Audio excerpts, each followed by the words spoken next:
Let's dive right into this explainer with a wild story about a fatal mistake made in ancient Rome. It's one of those historical moments that completely shatters everything we think we know about just being right. So picture this. You are literally the brightest military engineer in Athens, right? The year's 131 BC. A massively powerful Roman consul orders you to send him the largest mast you have so he can use it as a battering ram to lay siege to a Greek town. Now, you know your science, you know your engineering inside and out, and you know without a shadow of a doubt that a smaller mast is actually going to carry more force and work way better for this machine. So what do? Well, the engineer did what pretty much all of us are taught to do. He argued logic. He sent the smaller mast because he was scientifically, demonstrably correct. And his reward for that brilliant insight? The consul stripped him naked and had him flogged to death. You see, the engineer totally failed to realize that he wasn't playing the game of engineering or logic at all. He was playing the game of power. And that argument, it literally cost him his life. And this brutally, but vividly, illustrates Law 9 from Robert Greene's The 48 Laws of Power. Win through actions, never through argument. Now, this text is deeply polarizing. It fiercely strips away our modern ideals to look at the raw and honestly often ruthless reality of human behavior, taking about 3,000 years of history and distilling it into actionable laws. Take Machiavelli's core philosophy, for instance. He tells us that trying to be perfectly good all the time practically guarantees your ruin. Now, the author of our source text isn't telling us to go out and be evil, not at all. What he's doing is warning us. If we don't understand these historical laws of human dynamics, we just become completely blind pawns to the people who actually do. To make this massive text super actionable for you today, we're going to cover the immoral game of power. Pillar 1, master your image. Pillar 2, control the dynamics. Pillar 3, strategic flexibility. And finally, the ultimate law, formlessness. Let's get into it. Starting with Pillar 1, master your image. The text argues relentlessly that perception is reality, making your image your absolute first line of defense. Society judges pretty much everything by its appearance. What is unseen basically counts for nothing. So blending into the gray crowd, that is incredibly dangerous. You have to stand out. You need to deliberately craft and paint the character you play in the world, almost like an artist. Consider the master showman himself, P.T. Barnum. When crowds for his attraction, a woman named Joyce Haith, started to dwindle, Barnum didn't just casually lower ticket prices. Oh no, he anonymously wrote fake letters to the press claiming his own exhibit was a total fraud. He literally told the paper she was a robot made of springs and whalebone. He sparked this intense public debate, completely manipulated the crowd's curiosity, and watched his ticket sales double as people rushed in just to see the fake. He controlled the entire narrative simply by courting attention at all costs. But mastering your image isn't just about being loud. It means adopting this incredible Renaissance concept called sprezzatura.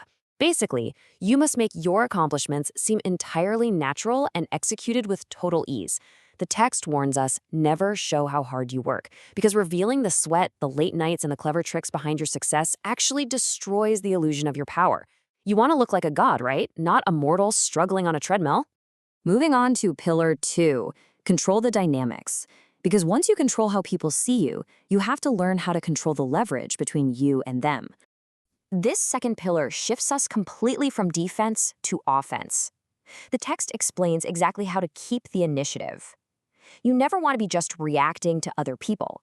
You want them reacting to you, and sometimes that literally means getting them to do the heavy lifting for you.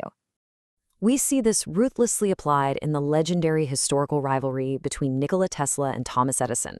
Look, Tesla was the undisputed genius. He did all the exhausting, brilliant scientific work all by himself. He wanted to do everything on his own. And his reward? He ended up impoverished. Edison, on the other hand, was the ultimate strategist. He hired the absolute best mathematicians and scientists to do the grueling work, he spotted the commercial trends, and then he took the credit and the immense wealth. Edison deeply understood Law 7. Get others to do the work for you, but always take the credit. The text states this so bluntly: necessity rules the world. People rarely act unless they are absolutely compelled to. So to hold power, you've got to make those above you deeply, totally dependent on your specific skills. You need to intertwine yourself so deeply into their operations that getting rid of you would be a complete disaster for them. Look, if they don't need you, you're going to be done away with at the very first opportunity. Next up is Pillar 3, strategic flexibility. Because relying rigidly on any single tactic, that's definitely going to lead to your downfall. Adaptability is the ultimate survival trait in the game of power. Why? Well, because human beings are creatures of habit.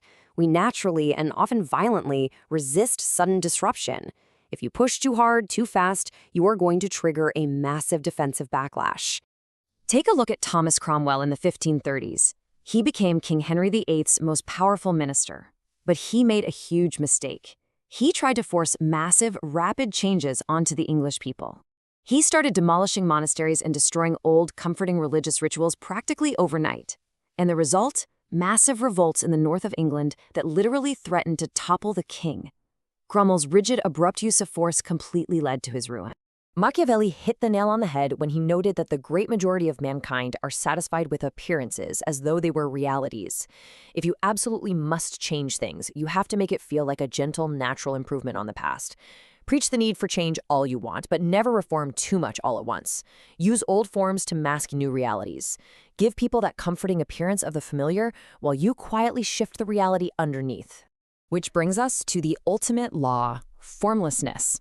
This serves as the perfect antidote to everything we've just covered, and it is the absolute pinnacle of strategic thinking. The text argues that taking a solid, predictable shape just opens you up to attack. The second you become rigid, you give your enemies a clear target. Instead, you've got to become like water, or like the Roman god Mercury, completely elusive, fluid, and ungraspable. The truly powerful are constantly creating form, and their power comes from the rapidity with which they can change.